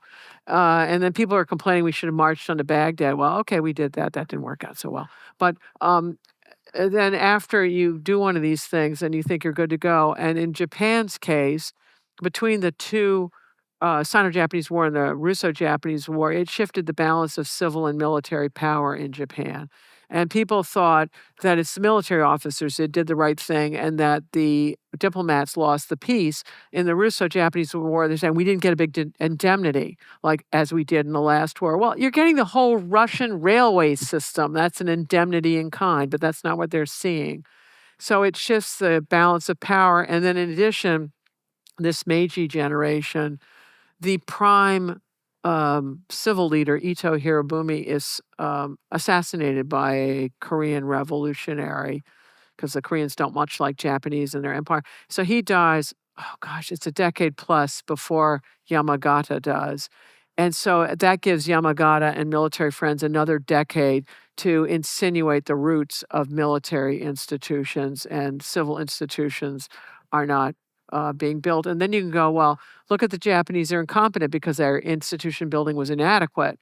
Well, in one generation, you can't do it all, right? Institutions take generations to really sink roots. So they did as much as they could in a generation, but their leadership was bereft compared to this is why the Meiji generation is truly a brilliant set of leaders, and what comes after, their children and grandchildren, are not. Yeah. But this is also another very important point. So the fact that the civilian leader of the Meiji generation dies before the military leader Yep. reinforces the contingency of history. It didn't have to be that he died first, but then that sort of changes potentially the whole trajectory of history. Yeah, individuals, trends, the whole thing matters. Yeah. And there's no saying, I mean, maybe if he'd stuck around, everything would have been the same. Since you can't rerun the experiment, this is where, again, counter arguments are useful on so many human endeavors. You just don't have complete data. And maybe it's when you're doing things in the here and now, maybe the data will come in a little later, or it just doesn't exist. And yet you got to make decisions. And so if you're not willing to change your mind, you're just going to double down on bad decisions. And it's incredible the number of people who don't want to change their minds. And that's why I made a big to-do about giving the argument, counter-argument, rebuttal framework, because I think it helps get you out of the rut so that you can change your mind. Like you're going to tell me that Kotkin's got this thing and I'm wrong. I'm game. Maybe he's right. I don't care who's right. I care what's right. Right. But going back to the question of, okay, what exactly was different between the Russo-Japanese War and World War II? What was Japan's miscalculation? Oh. One of them has to be that in the case of Russia, they attacked an adversary that was... It took 1 year of conflict to push them to the point of significant destabilization of the government. Whereas if you thought the same thing would happen with America, we're going to attack Pearl Harbor and there's going to be all kinds of internal conflict, and they just misjudged the internal level of cohesion and functionality of American institutions, right? They thought the same thing would happen that happened in Russia. You're missing the whole war. Their war is with China. Instead of isolating the adversary, they bring in a whole new slew of adversaries, right? They're having trouble with China. That's the second Sino-Japanese War. We all get all excited when we're involved, but it starts in 1931. And their objective soon becomes an unlimited objective. They eventually want to do regime change in China. Whereas in the first Sino-Japanese War, Yamagata's thinking about doing regime change and the government pulls him out because it's, buddy, don't do that. We're going to have all kinds of foreign powers intervening if you try. And then in the Russo-Japanese War, they're not trying to do regime change in Russia. But in the second Sino-Japanese War, they absolutely are trying to do regime change. They get more and more frustrated. Then their solution to that one is to attack all the colonial interest in Asia. That's when Pearl Harbor happens. And then they're bringing us, the British, and that brings the British Commonwealth. So it's Australia and New Zealand that do significant fighting. And then the Netherlands. So it's a different event. I want to go back to the Meiji reforms. So the Iwakura mission, which is sent to Prussia to understand what did Bismarck do right. I think it's funny because Sergei White, who's the finance minister, 1892 to 1902, he models himself as Russia's Bismarck. He wants to do the kind of industrialization that Germany went through in Russia. And yet the Meiji generation succeeds in Japan in doing this kind of thing. In both cases, there's an authoritarian government that wants to have this kind of top-down reform. Why does it work in Japan but not in Russia? Russia has just a phenomenal illiteracy rate. It's an empire, which I think gets in the way. If you look at how many non-Russian people they're trying to dominate, it's like they're perennially overextended, right? Because they're perennially occupying places that don't actually make them much money. In fact, they probably cost them more money to hang on to. And so they're perennially doing that. I believe the Japanese are known to be incredibly hardworking. I believe the Chinese are known to be very hardworking. I have never heard anyone say the Russians are known to be hardworking. Right? Maybe I missed something. I've heard they're like artists and they have the Russian Ruskaya dusha, their soul. Okay, great. Uh, I mean, that's like a big excuse to saying, well, we may fail at everything, but our soul is superior.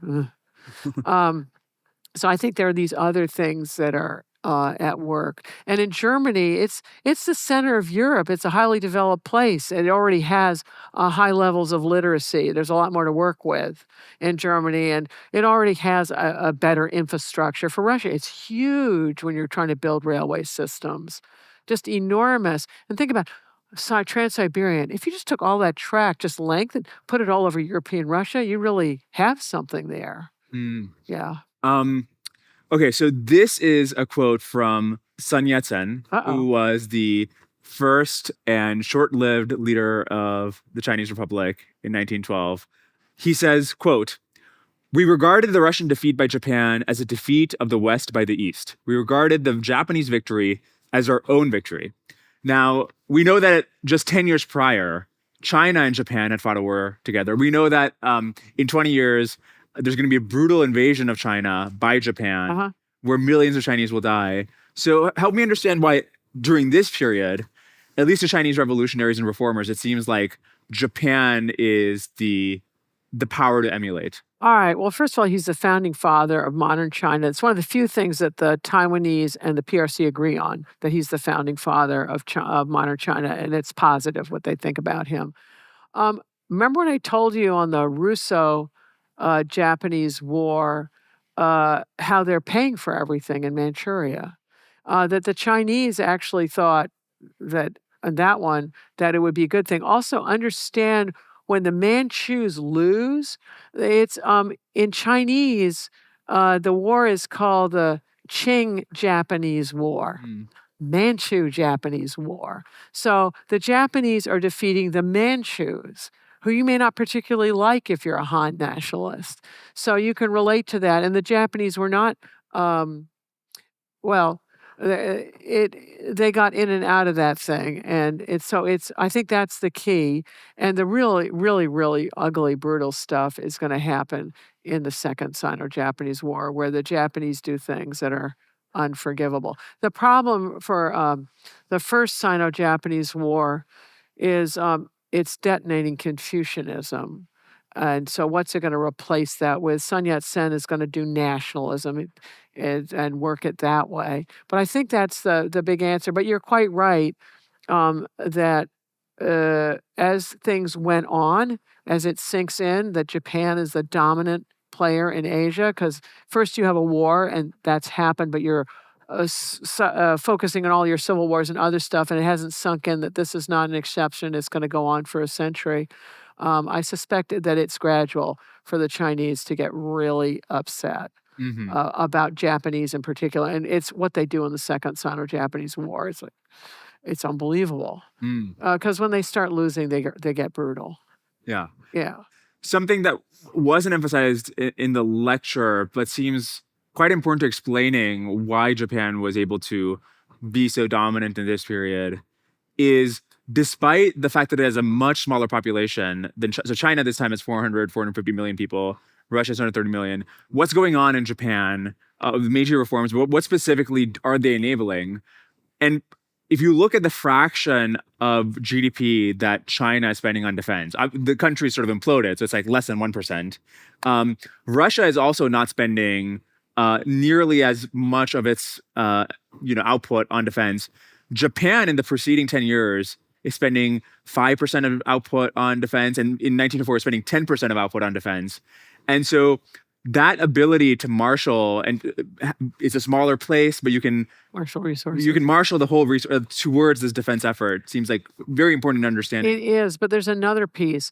China's not really a unified state in this period. If you think about what people's loyalties are, it's to province and place. It's not to the whole China, I mean, they're all part of it, but it's the place. I'll give you an example. So China has 3 fleets, and the ones that I've been talking about and use it is the Northern Fleet. And in the Sino-French War, the Southern Fujian Fleet or whatever it is, the Southern one that's fighting in, well, it's Indochina in those days, it wants the Northern Fleet to come down and help them. And the Northern Fleet says, hell no. So in the Sino-Japanese War, when the Northern Fleet wants the Southern Fleet to come help it, the answer is hell no. And it also has to do with how are these forces being financed. Provincial governors are financing it.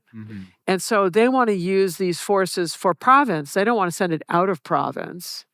And in the traditional world, where China is just worrying about some barbarians on horses way off and wherever, that works well enough because if they come riding in, you can probably eventually deal with it in province 1 and it'll eventually work. But all of a sudden, these Western powers come, and then the Chinese very foolishly fight in the treaty ports. And what they should have done is said, hey, come on in 25 miles and see how you like it.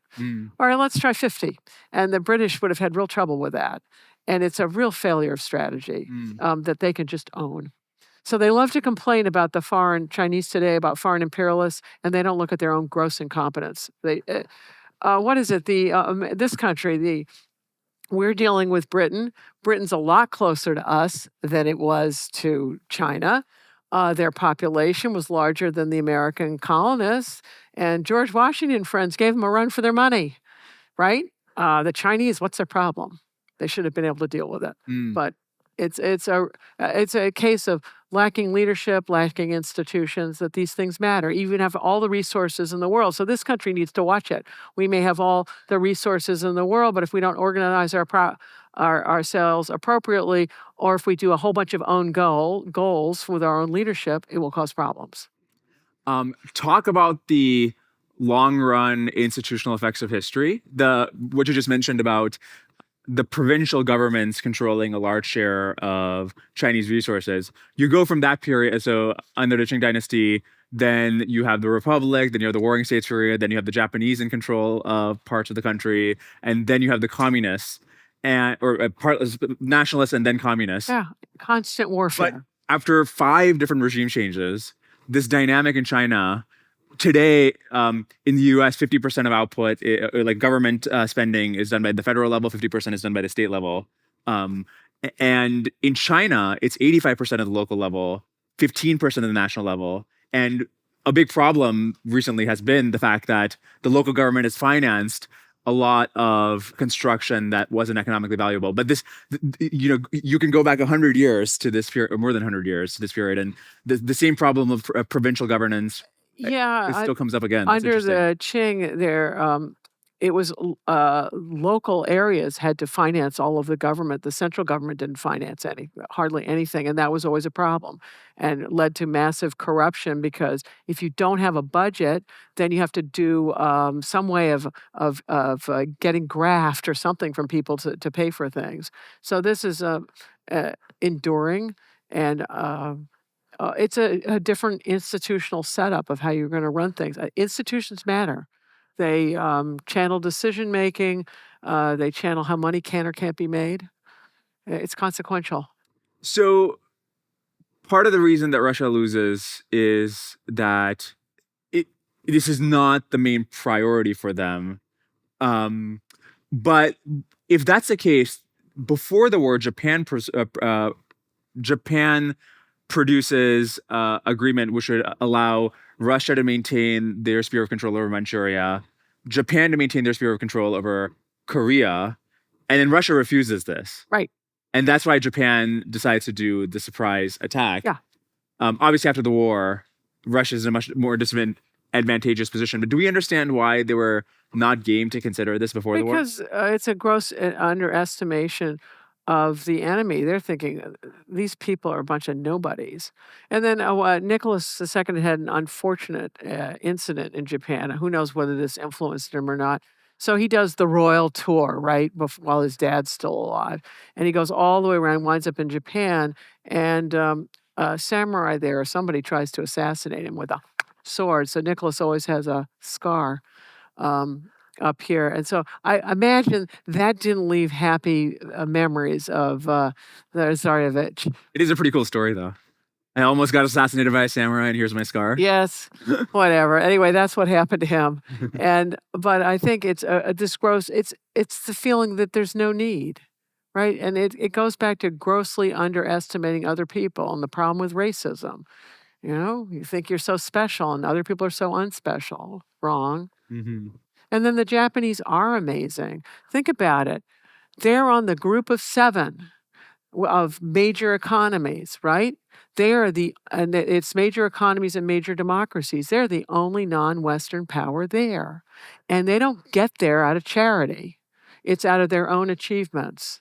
So it's an enormous achievement. And what's tragic about World War II is if they hadn't done that, people will be looking at the Meiji reforms in order to model what they're going to do to get over the hump and develop. And in fact, a lot of the things that Deng Xiaoping does in terms of investments and things rhymes with Meiji reforms. And if you look at the 4 little tigers that originally is Singapore, Hong Kong, and Korea and Taiwan, whatever I'm missing. A lot of their development, it parallels in a lot of ways of what the Meiji reformers did. Well, these are Japanese ideas, but they're not getting credit for them because of the brutality of World War II, where you're thinking of that and thinking, well, if I say nice things about Japan, I'm endorsing this other stuff. No, they're 2 separate topics, different generations. I want to better understand the degree to which the level of technology in a country matters for its military capabilities, because at this time, countries are just buying armaments from more advanced countries. So China, in the 1894 war, China has bought 2 German battleships, many other vessels. Japan has no battleships. And then in the 1904-1905 war with Russia, both Japan and Russia have British ships because of the alliance that Japan had with Britain, and then Russia also has French ships.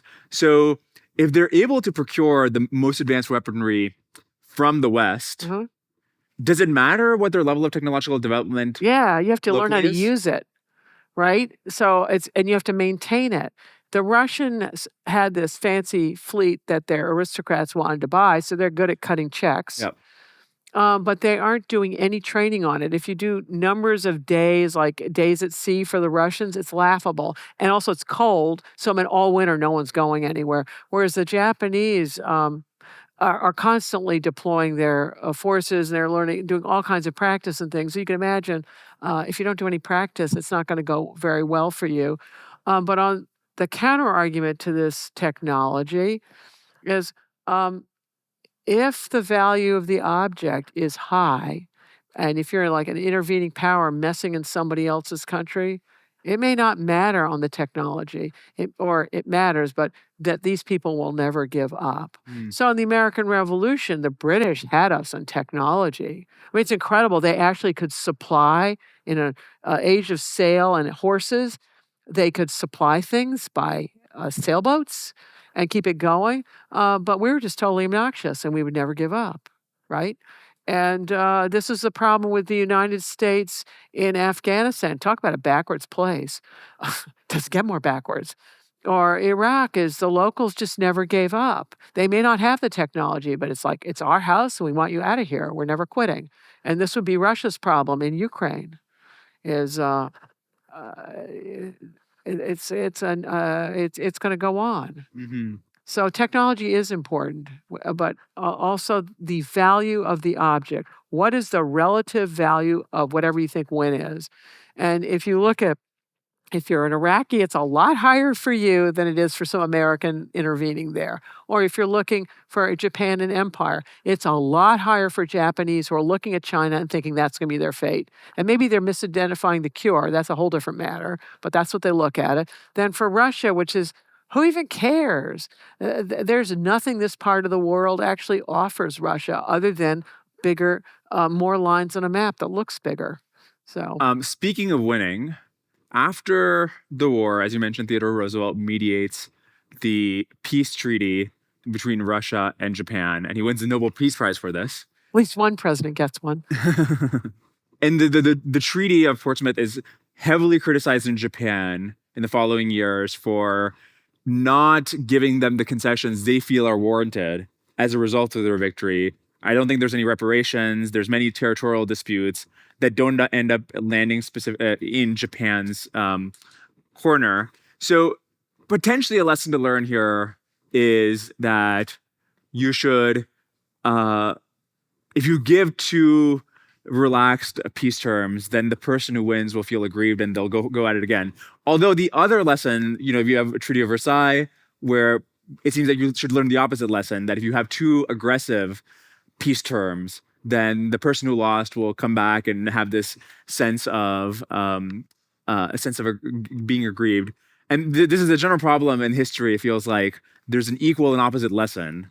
Different types of wars. One's a war for unlimited objectives, which is what World War I eventually becomes. We were trying to do regime change all over the place, whereas you're doing a limited war for Japan. Japan, you have to have a feasible objective.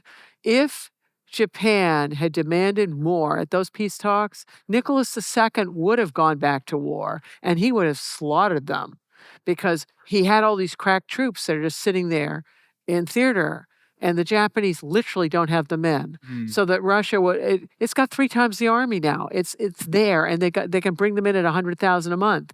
And we just saw the Mukden where the Russians had 125,000 more men than the Japanese. Well, if they can ship in 100,000 a month, wait a few months, and then it's going to get really ugly. So it wasn't feasible. And there's another piece. So you're going to go fight a war, and then you lose a lot of people. And that's why the Japanese are feeling they should have gotten more, because you've got General Nogi who's committing suicide over this. And the poem at the very beginning I showed you, the Meiji Emperor, also has this feeling of sorrow, is that wars you start losing. This is Putin's problem. He's lost so many people. He didn't feel sorrow, but he needs to get revenge that's equivalent to make up for that. So the longer these wars go on, the harder it is to stop them. And so on Versailles, it's a different story because there is an unwillingness to enforce the peace, and there is also a feeling of, particularly in France and also Britain, to get really even with the Germans. And then the United States is an irresponsible power in those days, where one of the reasons you get World War II has to do with the Great Depression, which is not strictly related to the Versailles peace term terminating the war, that if you hadn't had the Great Depression, maybe the Versailles settlement would have been good enough. We'll never know. And one of the reasons the Great Depression gets so bad is because this country doesn't want to act as the lender of last resort, which is what Britain had done in the past, but it couldn't after World War I. It had been bankrupted, and our country's irresponsible. These problems are on the other side of the sea, and we think, okay, America first and whatever, and we're going to raise tariffs and things, and all we do is tank the global system. Whereas if you're the lender of last resort, you're going to put money into the system as it's collapsing to prevent it from collapsing, so that it can so that it can rebound. And that's why it's important to do that. And yeah, it's expensive, but boy, a Great Depression is a lot more expensive. So they're different problems. Is there a lender of last resort today? Isn't that the problem? Well, that's what the IMF and things are about. But it used to be that this country was willing to take on these burdens of last resort, and in the area of nuclear weapons, nuclear shield, right? And we're trying to shed these things right now. And we shall see. Well, it'll, at bare minimum, it'll make us the sort of the irrelevant power instead of the essential power, because Europe is going to reorganize itself, and they have the institutions to do it. And the United States used to be the leader of the West. Well, it's going back home to Europe. Europe's going to lead the West. They invented it.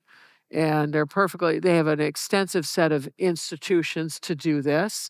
And they're already starting to marginalize us by putting out feelers to set up trade agreements with Asian countries, with South American countries. It'll take them a while to do this. Once they do it, we will be on the outside of it if we don't change our minds. and they're going to get stronger institutionally. Mm. And what is it? Churchill said something about allies. The only thing worse than working with allies is trying to survive without them. Mm. You're better off with lots of friends going after bullies in the world than you are by yourselves, Mm. and we'll find ourselves by ourselves. And other countries have tried to tangle with China all by themselves. Japan did it when China was an undeveloped country. It did not work well. It did. You want to have friends when you do this, but we're making pivotal errors, and we will pay for them. Maybe this is a subtle but recurring disagreement between us that has come up in different Q and That's A's. fine. But I do want to I'm probably find wrong. the crux. I could be wrong. Is that it seems like the quality of institutions is central in your thinking of how well a country will do or how central it will be in the future. And for me, it's much more just like how big is your economy, how big is your population. And so let me just finish the thought Yeah. here. If you think that the center of, I don't know, the Western alliance shifts to Europe, maybe you think like, oh, their institutions are good and that's why it'll happen. But it seems to me America is just such a big and powerful country economically that it would be difficult for Europe to displace us, even if we make these mistakes in terms of our alliances and diplomacy. Well, let me ask you a question. Why isn't it that Argentina, which is a really big country, tremendous resources, why isn't it a great power? Its economy sucks. I think if its economy was better, I think it Yeah, might but be. why does its economy suck? Excuse me, not my choice of words. But that's a result of mistakes in domestic policy with Peronism, not with its Oh. mistakes in foreign engagement. Oh, okay. I agree that the domestic policies matter a lot. Okay, but aren't we talking Perón is a populist leader. Populists by definition aren't people who are institutionalists. They're like me, I'm so special kind of person. Mm. And so aren't you actually telling me that Argentina has inadequate domestic institutions and they failed? Agreed. So okay, So I'm back to th- th- th- institutions.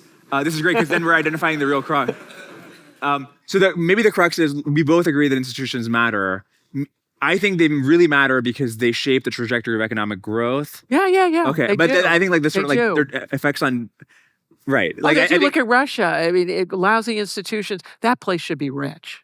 but so I think Europe's institutions are still bad because the rate of economic growth in Europe is quite bad. Whereas you might think they're better than I think they are No, because they're like good at diplomacy. I suspect that this crisis now, because it's existential with Putin, that it will force them to clean up these institutions. It will take them time. Maybe I'll be dead wrong, or maybe I'll be wrong, dead. Who knows? But how that all works. But I suspect, because usually an existential threat is clarifying. And you can see Ukraine trying desperately to clean up its institutions. That's a lot further to go than Europe does. I suspect that Europeans are going to clean up some of this. It'll take them time. It'll take them time. But they have to because the piggy bank here is no longer willing to fund their defense. And so there's merit in the Europeans need to pick up the tab on their defense, and they should have done it earlier. Without a doubt, there's merit to that. But the way we're doing it, where we're going to cut ourselves out of the action. You want to put the screws on, but you want to also keep yourself part of it. We're overdoing it in some fronts. Yeah. And also, you're doing it in such an insulting way. I'll give you some Machiavelli on this one. So he's the founding father of political science. And he talked about motivating people with fear, love, and hate. And he's talking about in the Prince, these princes. And he says, he just says, forget about love because you can't make people like you, right? You can do everything. People still don't like you. And he's a big man and saying, make them fear you because you can really motivate people. But he says, don't make them hate you. If they hate you, they will fight you. Well, if you're running around serially spitting your allies in the face, they are going to hate you.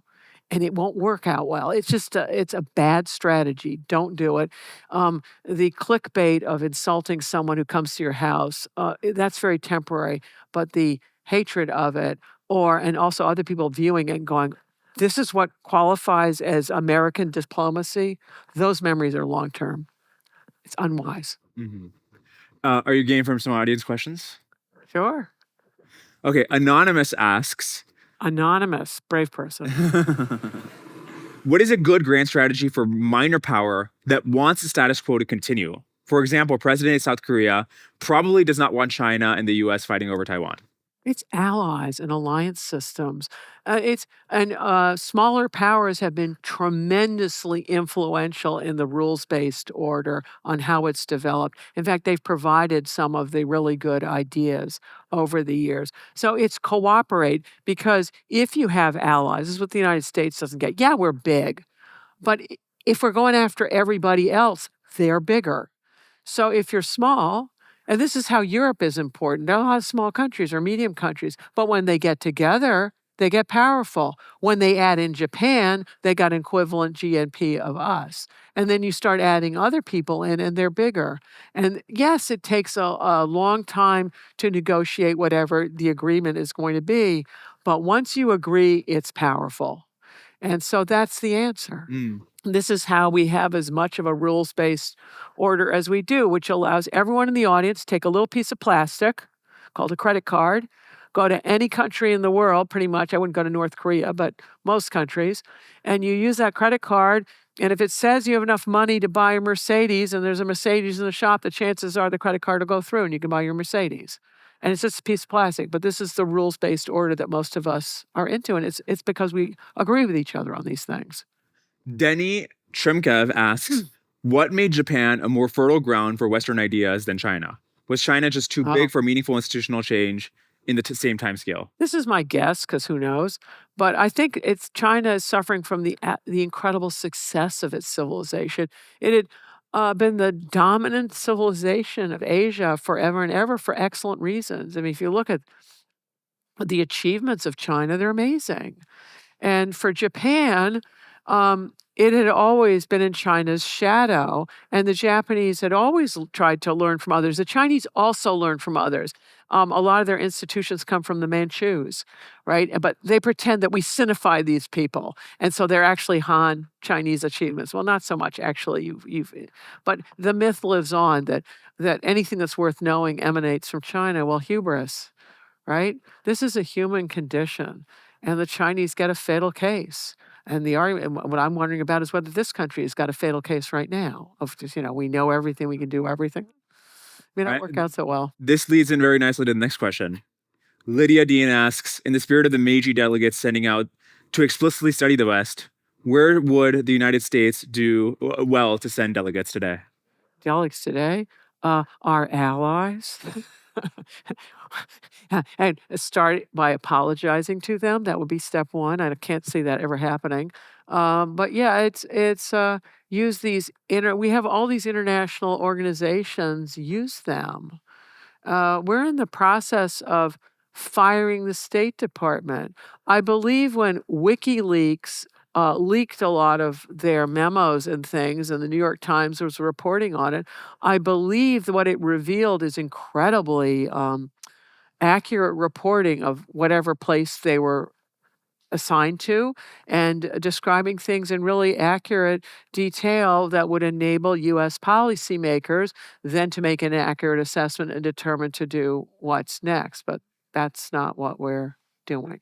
This was actually a very interesting take you gave to me offline once, which was that the WikiLeaks leaks of the State Department documents, you were like, oh, wow, they're kind of on it. These seem like good memos. Well, I'm technically wasn't allowed to read them because they were classified and I was working for the Navy. So I didn't go out of my way to read them, but I'm reading the New York Times and other things that's reporting on them. And from what's there, you just see it's accurate. And it's in-depth reporting. And of course, we're angry that they're all out there because it's revealing who's talking to whom and whatever. But what it showed is a very professional staff. And I don't know why we got some axe to grind with the State Department. It's also really tiny.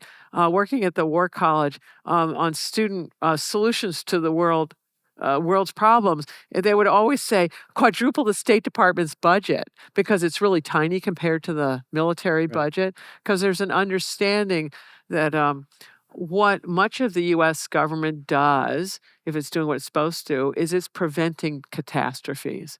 So if you're sending your State Department out there, you're trying to prevent, an Indo-Pakistani nuclear war.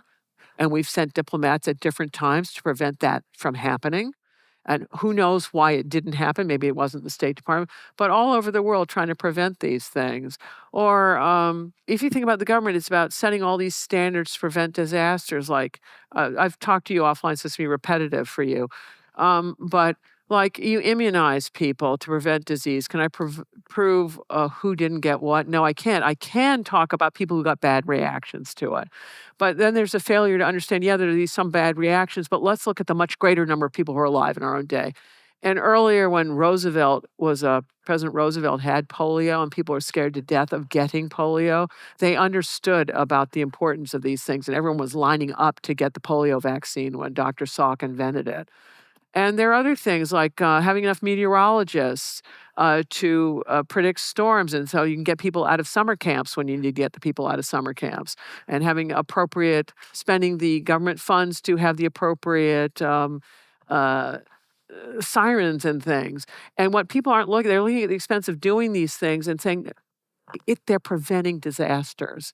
And it's the negative objectives. So you can't measure the things that fail to happen, but I assure you, averting a catastrophe, you're saving a lot, probably a lot more than whatever you're spending on the budget. And I get it, the U.S. government needs to be much more efficient, I get it.